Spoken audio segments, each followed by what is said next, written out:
This song that I'm about to break down for you possibly changed the way I will make music for the rest of my life. So as you know, I've been doing this series sampling classical songs, turning them into lo-fi for my album Lofi Symphony that is out right now, by the way. This is one of my favorite tracks on the album and it's called Lonely Dance.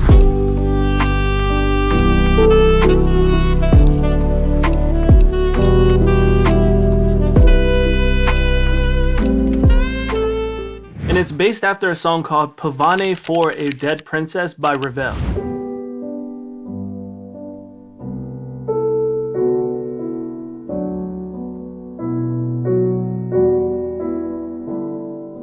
The reason why this track changed how I'll make music forever is because it's one of the first tracks where it really could not have happened without the people I collaborated with. And I've talked about this in the past where it's like, I'm more so a sample-based producer. I've been trying to learn keys, but I can never keep up with it. And because I don't know any instruments, I always feel limited in the type of music that I can make. And I kind of feel like I have to rely on things like loops, samples, and MIDI packs and stuff like that. With this album and the budget and everything, I was able to work with a lot of session musicians to really make the best music possible without any limitations that I might have myself. So to start, let's get into the Ableton track and let me show you a little bit of what I'm talking about. How I started this track off as a sampler, I brought the piano in and I kind of, warped it a little bit to be on beat. I ended up on a 66 BPM kind of chill vibe. And then I just started adding these drums to it. Super slow, super chill. Some percussion. Foley. So once I had the drums, I hopped on a Zoom session with my boy Simon, sent them the song, and all I really did was say, bro, can you kind of take a piece of this song and make it loopable? Because as you know, with a lot of classical music, the piano just goes and it's ever changing. It's not like hip hop where we just have segments and loops. So the first thing he sent me back was this.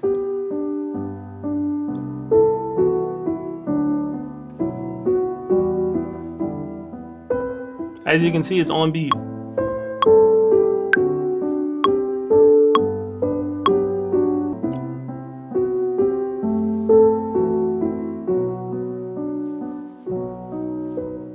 So as you can see in the end there, it's a lot different from the original sample.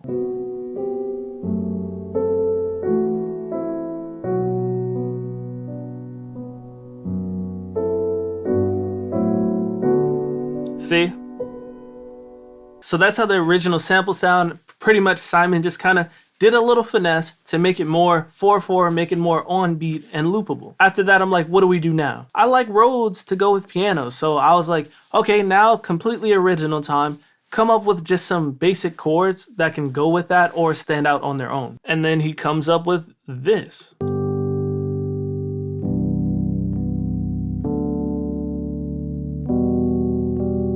So those two together sound like this.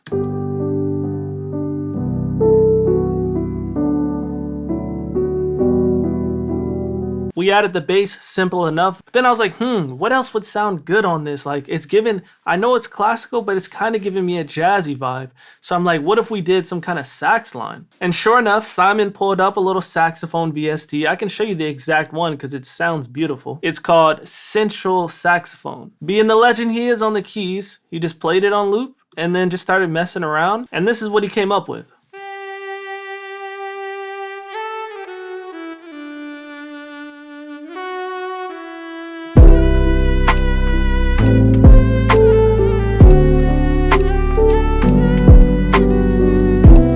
So boom, right there, we already have a much better beat than I would have come up with on my own by just simply sampling the piano. But we didn't stop there. If I'm doing all these live elements, session musicians, why would I stick with the VST sax? So that's when I hit up my boy Seb Zillner to basically replay what Simon did, but just, better and on sax. And he also did some beautiful improvisation, you know what I'm saying?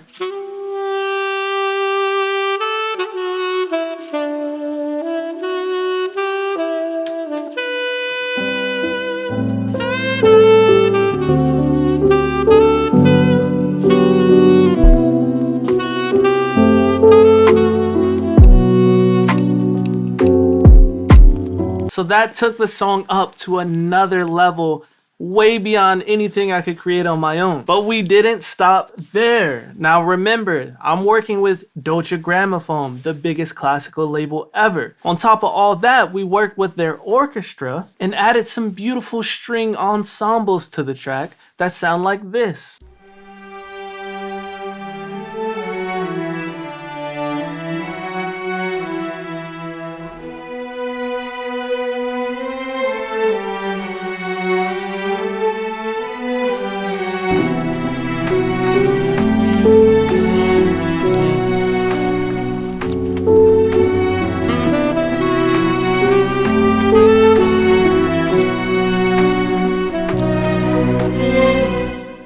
Talk about an outro. So essentially that is how this little Steven Universe lo-fi kid was able to make a track with so much depth and just sauce, just raw sauce. And it would not have happened without me collaborating with all these different musicians. And this track would not have been possible without me collaborating with all these other musicians. I am no longer content with, if I want certain sounds in a song, I just either can't do them, or I have to use a VST, or I have to find some samples on Splice. So this is some serious life-changing stuff, because ever since I worked on this song and this album, instead of trying to force myself to sit down and learn keys or learn any other instruments, my mindset has been, all right, let's see who can I work with, who can help me achieve things that I just can't. So that's my producer tip of the day. If you can't do something, find somebody who's better than you to do it with you. With that said, Lofi Symphony is out now. Link is in the description. Go grab a copy of the vinyl. There's a limited signed edition.